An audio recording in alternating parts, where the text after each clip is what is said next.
Yeah, it's in LS Engage, excuse me, out in resources, and it's under like additional resources. You got to go out there and look it up, and see what you can put in there, what's acceptable. And it's also the same as your email name.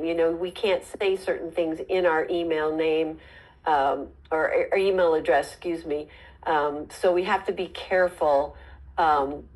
Saying, legal whatever, or because there are things that restrict us from doing that. So just kind of keep that in mind.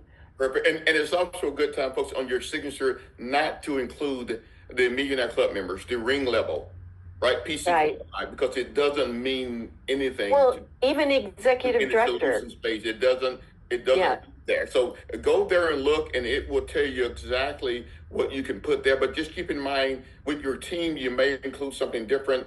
On Facebook, you may include something different, but in this part, keep in mind who you're speaking with in that arena. Go